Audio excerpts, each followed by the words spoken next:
you couldn't seem to get a hold of him. And so you called out to him in absolute desperation. And I don't mean like you whispered a nice, quiet little prayer. I mean you yelled at heaven and gave God a piece of your mind. Maybe it sounded a little bit like this. My God, why have you forsaken me? Why are you so far from me? Why don't you hear my cries of anguish? My God, I cry out to you every day. Why don't you answer? Or it could sound like this. Hey, Lord, don't you see how distressed I am? I'm tormented and disturbed. Death seems like the only way out. Or maybe it sounds like, God, you have promised that I would live in light, but I only see darkness. It's like you hate me. Why are you doing this to me? Anyone pray prayers like that? I know that I have. And you know what I heard back from God? Nothing. Absolute silence.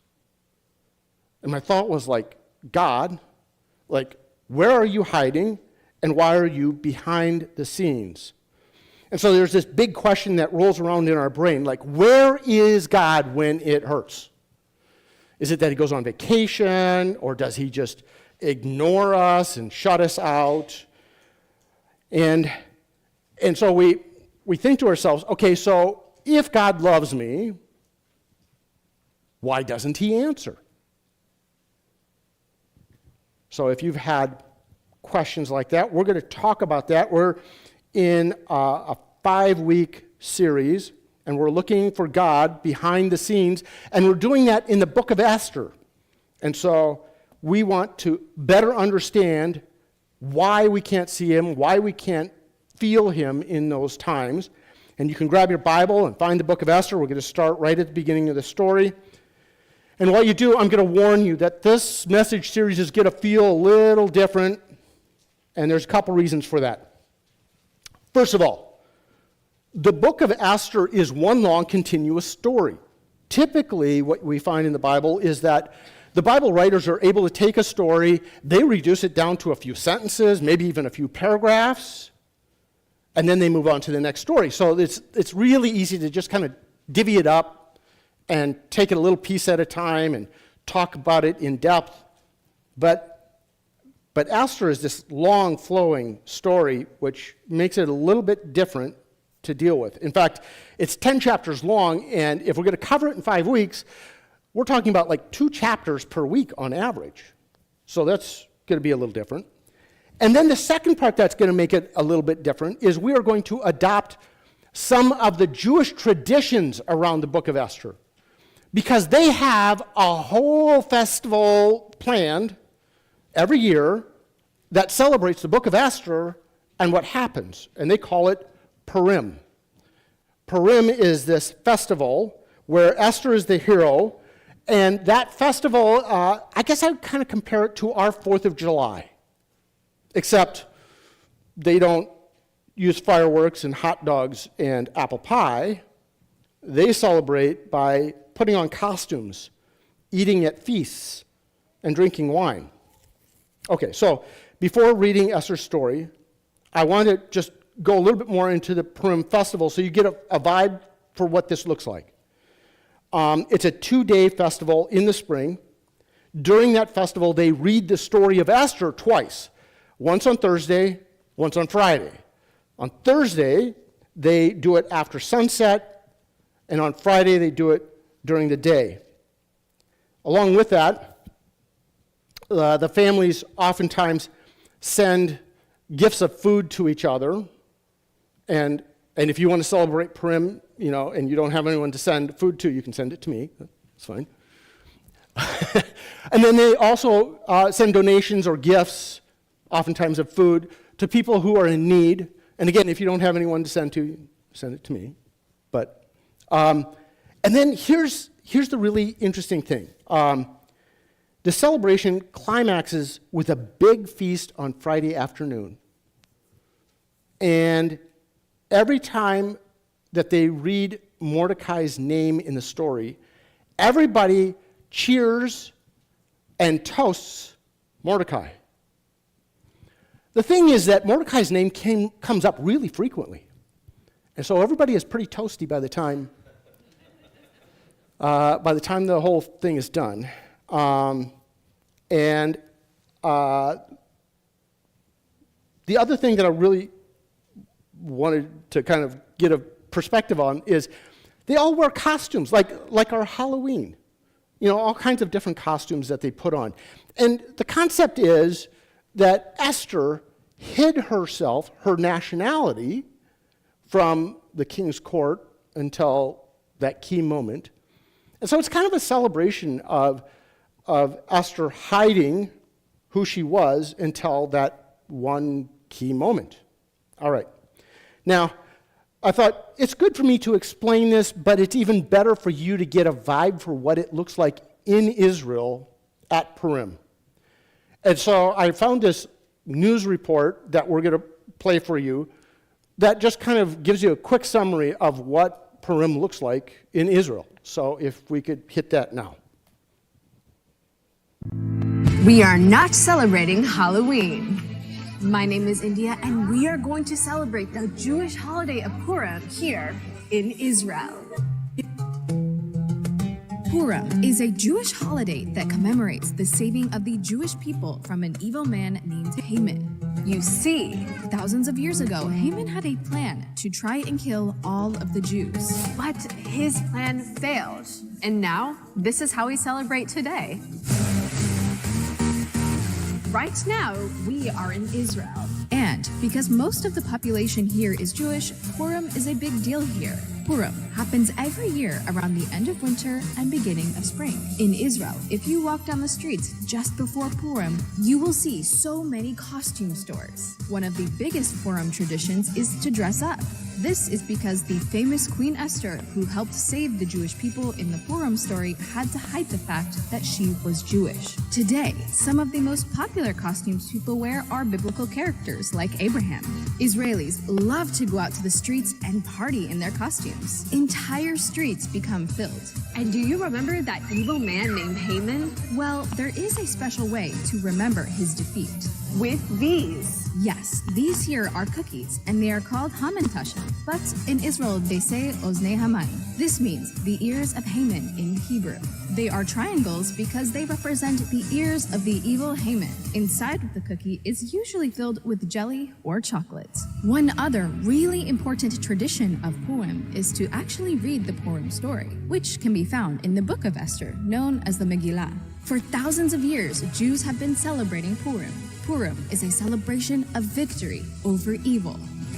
It is something we can all celebrate. So, if you want to celebrate Purim, dress up, eat some hamantashen cookies, and read the book of Esther, which can be found in the Bible. This is how you celebrate Purim. This is Inside Israel.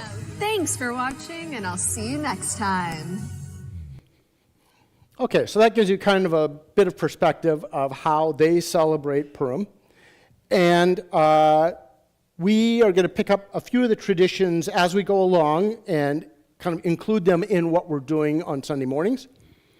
And so before we read the story, they recite 3 prayers before they read the story. I'm going to put them up on the screen, and I'm going to have us recite all 3 of those prayers, those blessings, before we start reading. So here's the first one. Are you ready? Blessed are you, Lord, our God, ruler of the universe, who has sanctified us with his commands and commanded us concerning the reading of the Megillah. The second one is this. Blessed are you, Lord our God, ruler of the universe, who performed miracles for our ancestors in those days at this season. And the final one is this. Blessed are you, Lord our God, ruler of the universe, who has granted us life, sustained us, and enabled us to reach this occasion. Okay, so hopefully you have found Esther. I'm going to be reading it out of the New Living Translation. And the reason that I did that was it reads more like a story novel and just kind of flows. And so as we read this, I want you to just kind of visualize the story and follow along to see if you can understand the flow of what's happening. Okay, so we are at Esther. We're going to start at verse 1. These events happened in the days of King Xerxes, who reigned over 127 provinces stretching from India to Ethiopia. At that time, Xerxes ruled his empire from his royal throne at the fortress of Susa. In the 3rd year of his reign, he gave a banquet for all of his nobles and officials. He invited all the military officers of Persia and Media, as well as the princes and nobles of the provinces. And the celebration lasted 180 days, a tremendous display of opulent wealth of his empire and the pomp and splendor of his majesty. When it was all over, the king gave a banquet for all the people, from the greatest to the least, who were in the fortress of Susa. It lasted for 7 days and was held in the courtyard of the palace garden. The courtyard was beautifully decorated with white cotton curtains and blue hangings, which were fastened with white linen cords and purple ribbons to silver rings embedded in marble pillars. Gold and silver couches stood on a mosaic pavement of porphyry, marble, and mother of pearl, and other costly stones. Drinks were served in gold goblets of many designs, and there was an abundance of royal wine reflecting the king's generosity. By edict of the king, no limits were placed on the drinking, for the king had instructed all of his palace servants or officials to serve each man as much as he wanted. And at that time, Queen Vashti gave a banquet for the women in the royal palace of King Xerxes. All right, so let's pause here, and we're going to take kind of a look at where we're at. The Jewish authors are master storytellers. They can take a really big story, condense it down to fit on a fairly small scroll, and they create vivid characters and do a great job of setting context in a relatively short period of time. And here's what I was hoping that you would see. I was hoping that you would see the power and the pride and the excess that's going on here. Like, this king, King Xerxes, is a ruler of 127 provinces stretching from India to Ethiopia, and he gathers all of his top officials and brings them together for one purpose: to flaunt his trophies, to show off his gold, and to douse them with privilege and luxury. Imagine the pride that it takes to take 180 days, that's 6 months, to show off what you have. Like, that's crazy, right? 6 months. So this guy, I would label him an egomaniac, right? Like, look at me. And then, when he's done showing off, he invites his whole posse of leaders over to his house to pamper them with lifestyles of the rich and famous. Not for a quick evening. This is 7 days to party. And he redecorates the whole palace garden in a wonderland of marble pillars, white and blue fabrics, silver rings, and golden couches. And he sets his table not with silverware, but with goldware, right? And the wine flows freely. He has this open bar where people can just keep coming back to the bar for more. In some ways, he's generous with his top officials, but like, it's still all about him. And my thought was, like, this guy is a party animal. He loves a big party, and he goes all out. And this isn't like a dinner party. This isn't like pizza and pop. Like, this is a party. And my thought is, I think the author wants to keep the story at like PG, okay for kids, but he wants us to use our heads to go like, oh, like, these details are not worth us like having a big descriptive discussion about, right? And so this is, the author is trying to give us this context of what Esther is going to have to deal with when we get to her in the story. This king has a lavish lifestyle and an impoverished character. This guy is not really what I would call a nice guy or living a healthy lifestyle.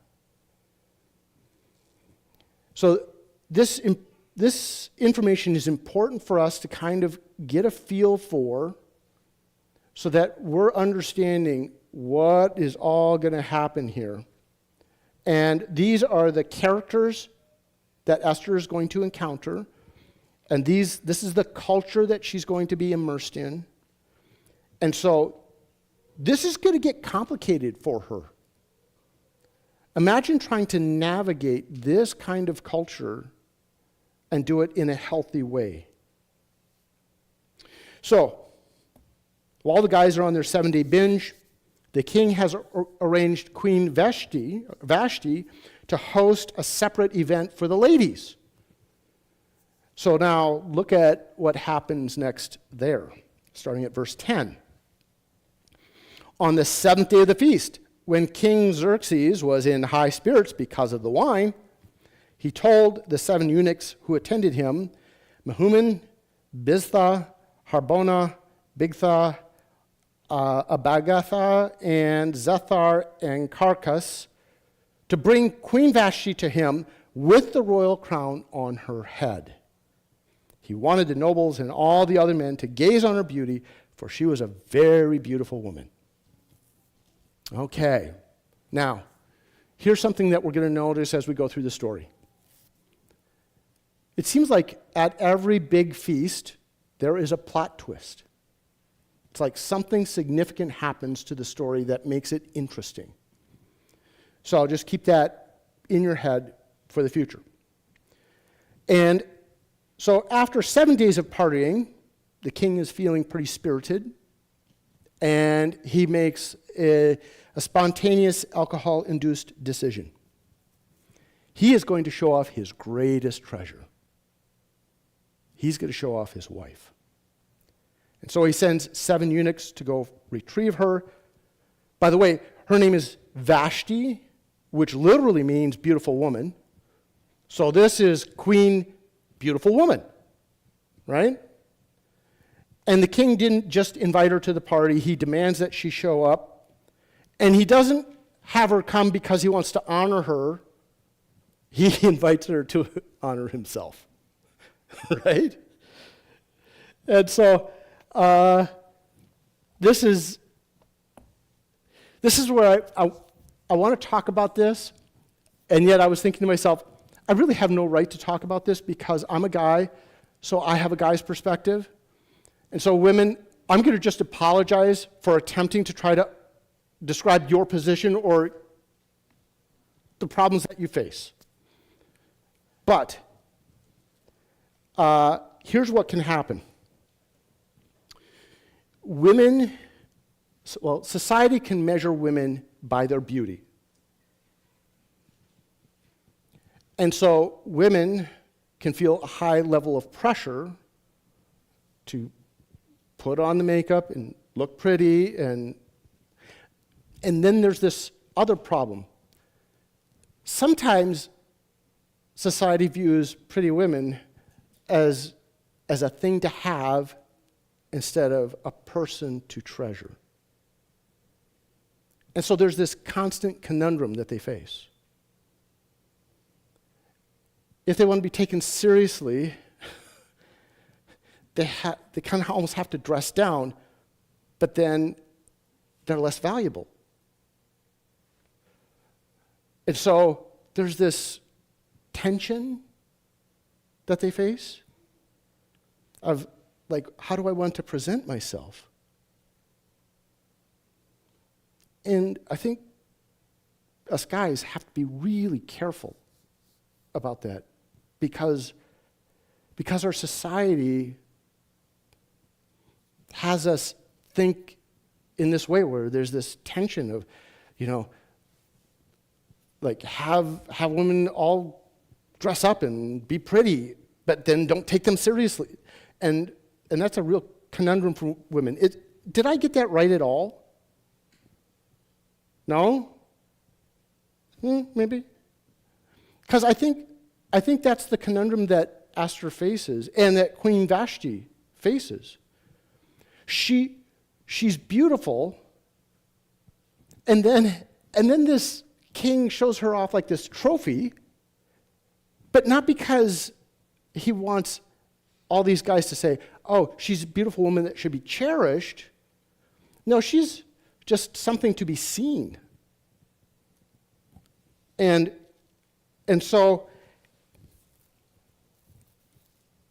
this is the kind of interesting thing where, again, I think the author is trying to keep it PG.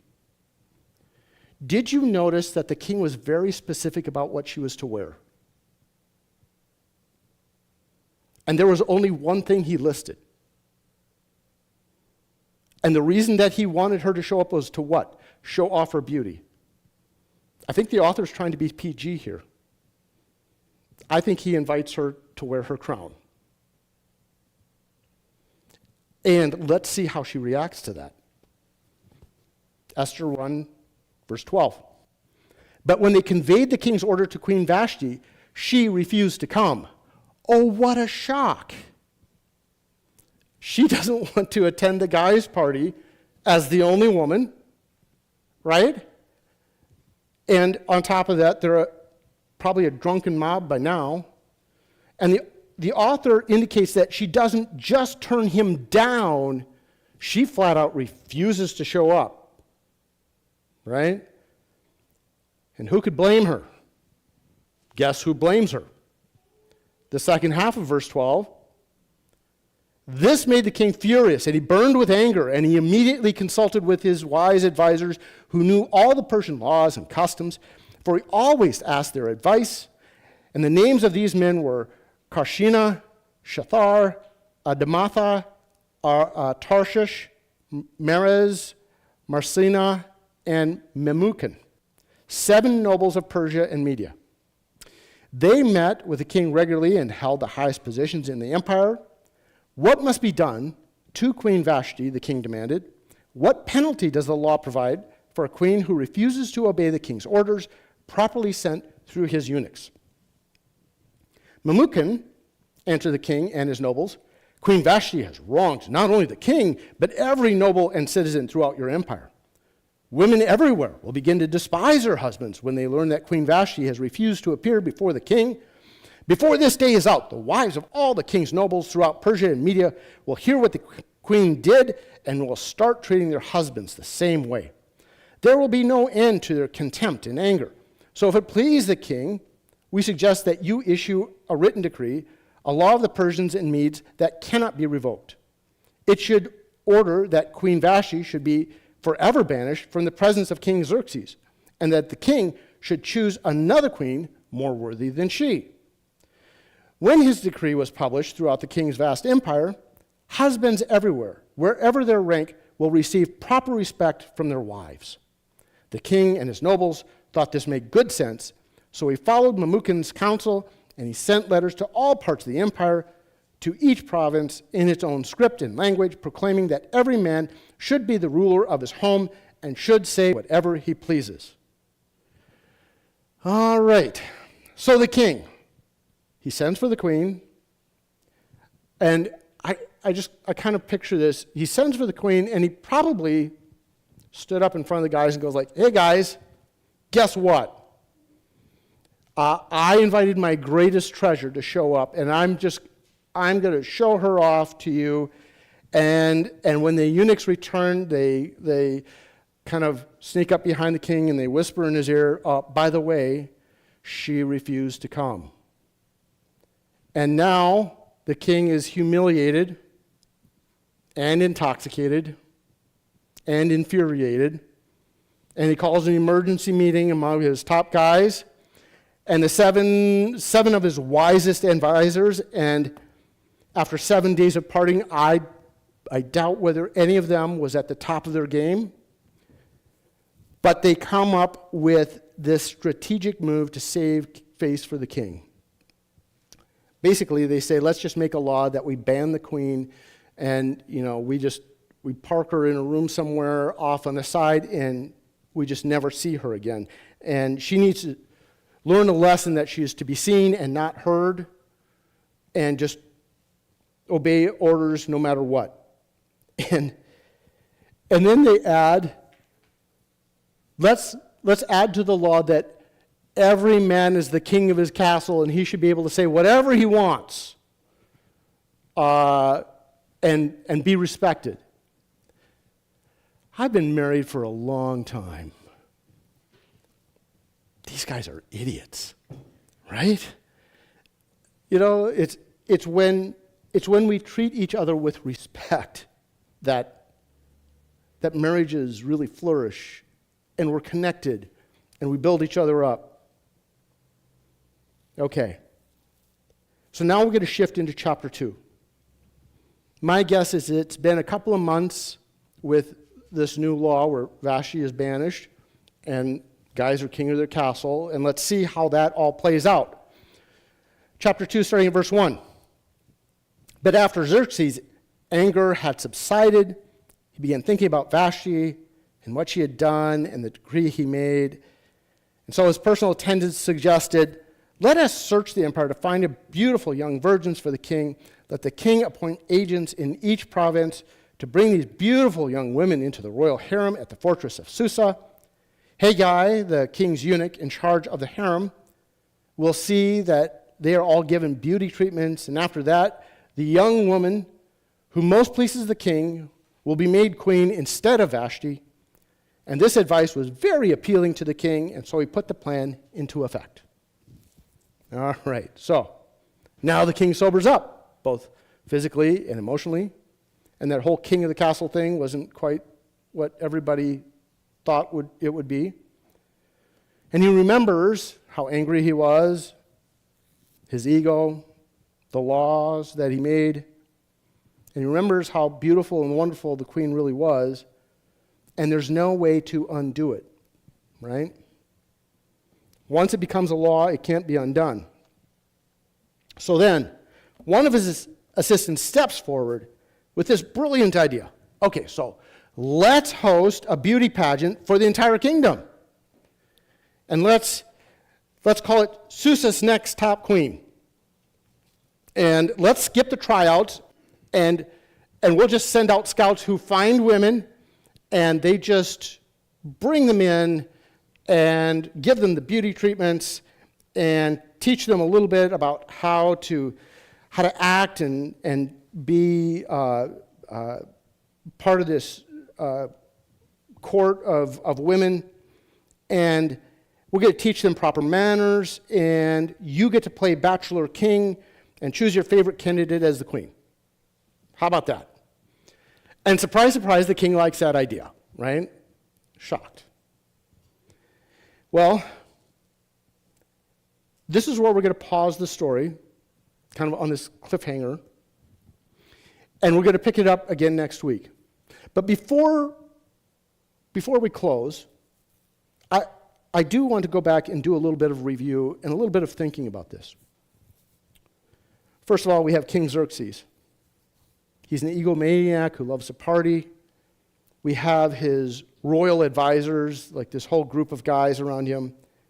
They pander to his every whim.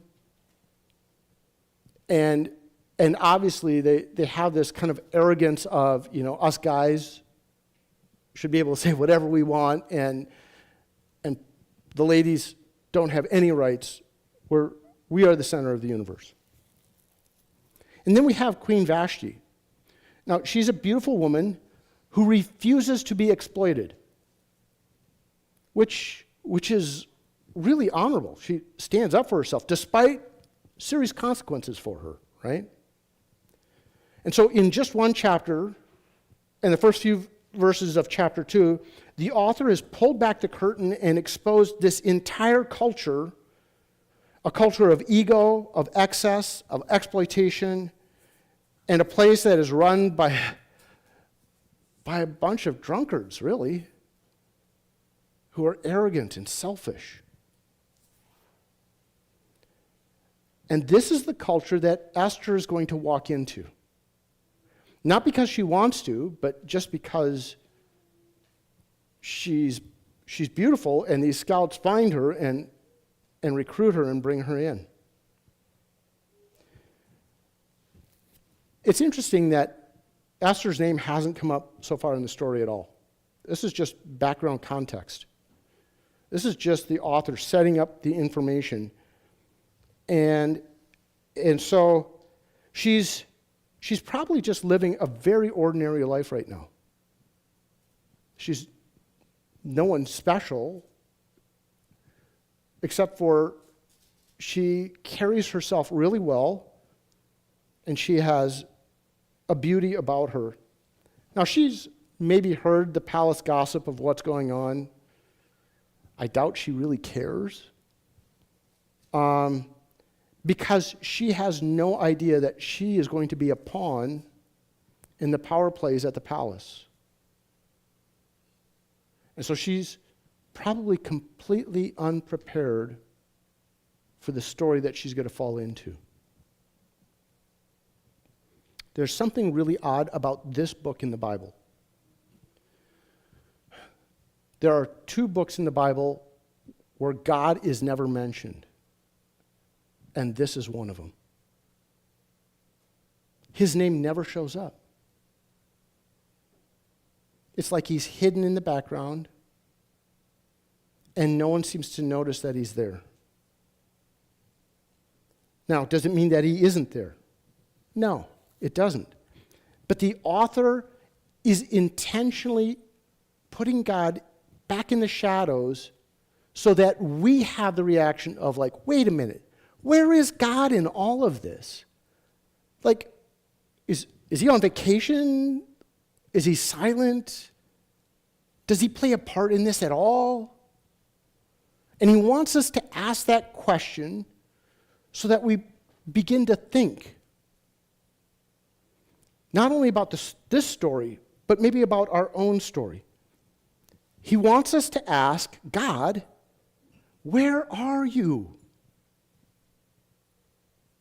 Have you ever wondered where God is? You see, the interesting thing, at least maybe in my life, is most of the time, I don't even want to see God. I'm busy doing my own thing, right? And I want to be the center of my own story. I want me to be the focus, right? And so I pamper my own ego. I go to parties, maybe not like that, but there's celebrations that I have in my life, and there are times when I end up exploiting others because I have things that I want to do and I want to be the center of attention. Or I can explode in anger when I don't get what I want. Or I feel shame about the regrets that I have. And so it's all about me. And so it's like I push God into the shadows as long as everything is going okay for me. And then all of a sudden things don't go okay. And then I'm all about, God, where are you? Why don't you show yourself? Why can't I see you? And the thing is I've built such a lifestyle where I've pushed God out of the way that when I really need to see him, I can't see him, not because he isn't there, but because I've made it a habit of not seeing him in every moment of every day.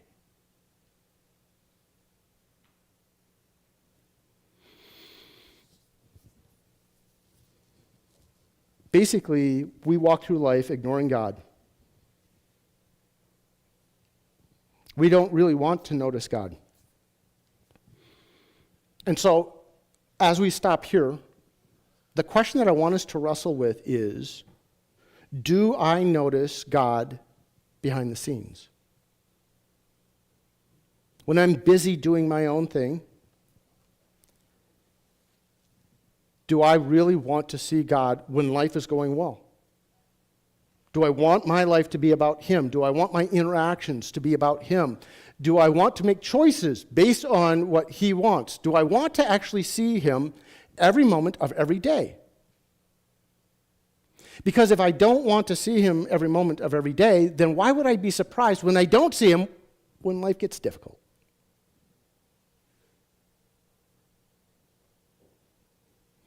So the question that I have is, what if we were to, starting this week, say to myself, and actually make it a habit, of watching for God every moment of every day? Taking him with me as I drive down the road, as I meet with people at work, hang out with friends and enjoy them, make business deals, or like all those things that we do where we're just so busy doing our thing that we forget about God. So I'm going to give you just a minute to stop and contemplate. Talk to God about seeing him in the everyday life so that in the difficult times, I've learned to see him always. I'm going to give you just a minute to stop and pray, talk with God. I'll close our time in prayer and close our service in prayer.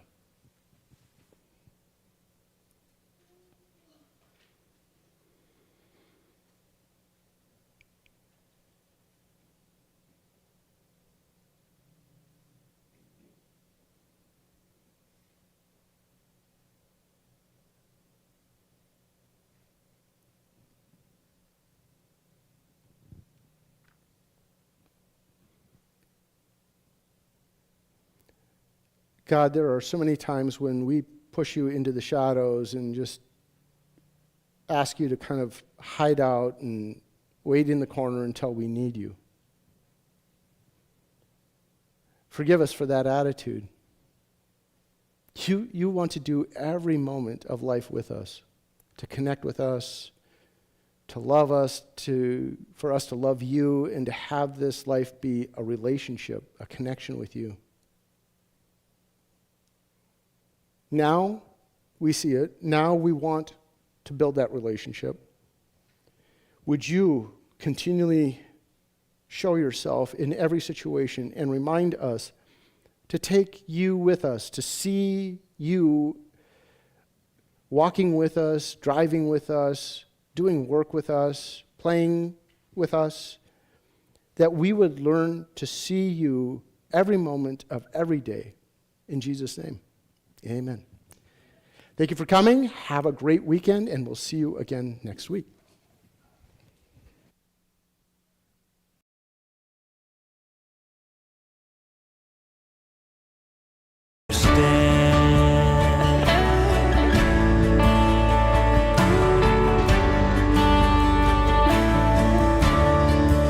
In Christ alone, who took on flesh, fullness of God in helpless babe, this gift of love and righteousness, scorned by the ones he came to save, till on that cross, as Jesus died, the wrath of God was satisfied, for every sin on him was laid.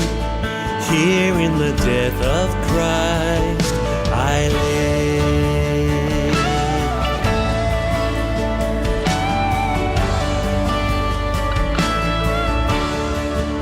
There in the ground his body lay, light of the world by darkness slain, then bursting forth in glorious day, up from the grave